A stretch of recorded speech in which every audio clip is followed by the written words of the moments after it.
وعزته وجلاله لو حاسبني لأحاسبنه.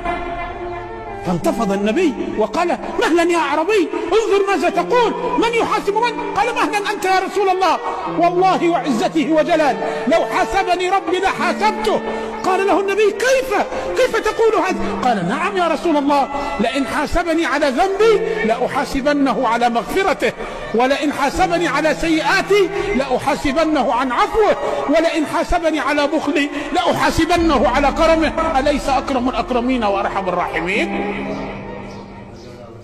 فوجئ النبي ودمعت عيناه على التلقائية والبساطة اللي بيتكلم بها الأعرابي وعلى حسن الظن في الله. دمعت عين النبي وتأثر وارتجف قلبه، فهبط جبريل من جديد وقال: يا محمد، إن السلام يقرئك السلام ويخصك بالتحية والإكرام، ويقول لك: كفكف دموعك وتوقف عن البكاء، فإن بكاءك أزعج الملأ الأعلى، وقد ألهيت حملة العرش عن التسبيح.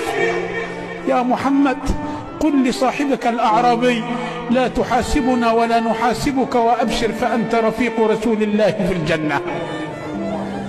ما أكرمك يا رب، وما أحلمك يا رب، وما أجملك.